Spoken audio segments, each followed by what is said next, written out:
And it goes on to say that of all places in the world, Jimmy Carter chose a book fair on the banks of the River Wye in Wales as a spot from which to put an official end to Israel's nuclear ambiguity.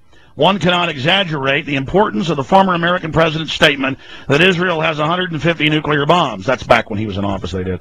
More than all these estimates and leaks about Israel's nuclear program over the past 5 decades, Carter's comments on Sunday gave official admission to Israel's status as a nuclear power. And it goes into Vanunu and all those, they've arrested. Jane's Weapons Quarterly, which is the encyclopedia of weapons, says they've got about 800. Israel's also got race-specific bioweapons that kill certain races. So does the U.S., so does South Africa, so do the Russians.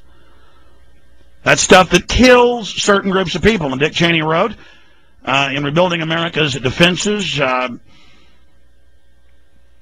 September 20th, 2000, page 46, that they need to legitimize in the media killing certain races of people with bioweapons. I mean, my gosh, folks, I think it's time to be in reality.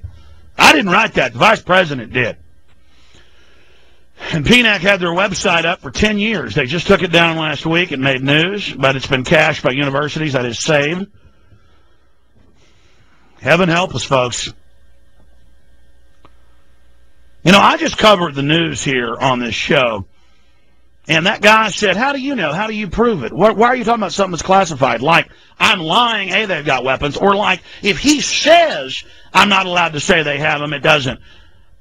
I mean, this is bizarre. This is bizarre. But that's I guess, what we've turned into in this country. I'll never forget a couple months ago, they had the White House press secretary. She's up there. And they say, is it true that most of the gas price increases are because the dollar's been devalued? Is it true the dollar's been devalued? And like 4 reporters asked her. We played the clip on the show. I think it was even the Sunday show. They kept saying, is it true? Is it true the dollar's been devalued? Is it true? Can the White House, because the media will never say, oh, the foreign press admits it. It's a set number on the world market every day in currency market trading. I mean, it's like asking what the top temperature was in your city a day. I mean, you can go look it up.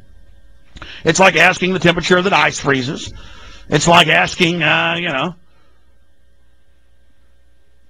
just anything. It's just absolute fact. But see, our media doesn't do that. They go, is it true they've got news? Can we say it? We're such lapdogs. Oh, is it true the dollar's been devalued? And she said, I can't answer that. I'll be fired if I tell you. I've been told not to tell you. And so the media said, well, we can't say whether the dollar's been devalued in world currency markets because the White House won't tell us. That's like saying, White House, how do I zip my pants? Can you do it for me?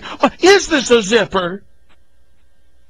I mean, this is a nation of total zombies. I can't believe what we've turned into. But see, used to people didn't watch TV. They read newspapers 4 or 5 hours a day for entertainment. And even though that had a lot of propaganda in it 30, 40, 50, 60, 70 years ago, still, there would be 10, 15 papers in a city the size of New York, or 4 or 5 in Dallas, or 5 or 6 in Houston, or 6 or 7 in Detroit. And they would compete and have different angles, or you'd find out this paper was the establishment one, and this one was the muckraking, and not now. It's just, he said there's nukes, he's a liar. I bet that caller was really mad that I was pointing out our government is Al-Qaeda, runs Al-Qaeda publicly. Maybe I should pull up the White House press release from September last year where they said, yes, we are launching guerrilla groups in Iran 4 years after we reported it. And it's already been going on. And yes, they are killing and bombing. And they have generals on Fox saying, yeah, we need to blow things up and bomb people on the streets of Tehran. Who are those people? They're Wahhabis from Saudi Arabia, Al-Qaeda. And I'm sorry it's coming out. You know what? How about I type into Google, Israel creates fake terror groups, and I'll be on Jerusalem Post and Haaretz and UPI and AP. But never made our news. Never made the big nightly news about Anna Nicole Smith or OJ's new trial or whatever the new ridiculous diversion is. I mean, is Haaretz bad? Should I report that Israel created fake Al-Qaeda groups to bomb innocent Jews every time to end the peace process? I mean, is Haaretz anti-Israel? No. There's a lot of people in Israel that don't like what's happening. In fact, more than half in many of the polls, but the military government doesn't care. And they play this parliamentary game of never letting the people get control. Now, there's some real Arabs that want to stab and kill and shoot and bomb Israelis? Yes. Is it tribal warfare going on for thousands of years? I mean, those tribes have been killing each other for 3,000 years. They're all intermarried. They do their genotype. It's the same group. The Arabs and the Jews are killing each other. It's absolutely ridiculous. They're all cousins. Paul's looking at me with a quizzical look. What, you didn't know that the Arabs and the Jews are the same people? Yeah, it's just, yeah. No, I mean, I'm asking, you have a question? Yeah, no. See, it goes back to Jacob. It's in the Old Testament, the Torah. Probably anti-Semitic to read the Bible. I know I'm evil. I'm sorry. The Bible probably is, and it says they're the same. Yeah, Abraham had one wife, and she couldn't get pregnant, and so then he went and took a concubine, and then that's they say that's the Arab lineage. Okay, and then well, yes, they did have multiple wives, and yes, that does come from. Well, that's even pre-quote Israelite, but yeah, but the whole region forever people have had multiple wives. That's been phased out in Judaism, but yes, that's exactly right. Oh my gosh, I'm some kind of thought criminal. It's kind of like Idiocracy. Have you seen that movie where if you can talk, they arrest you? You know, the guy says, "I have rights, I have freedoms," and they go, "He's talking like a criminal," or "He's talking like a," and they come and arrest him. "He's talking fancy, taser him."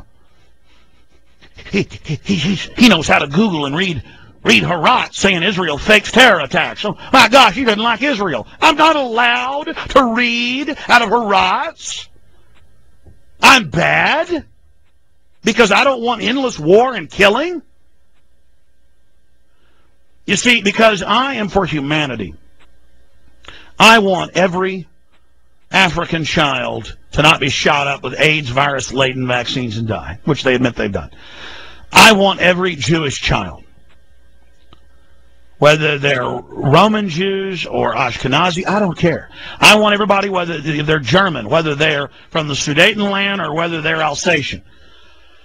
I want Mongolian Chinese to have good lives and their children to do well and to explore space together. See, I don't stoop to the tribal level. I'm sorry. All governments are corrupt and evil because evil people always want control. And yes, there are evil Germans. There are evil Chinese. There are evil British.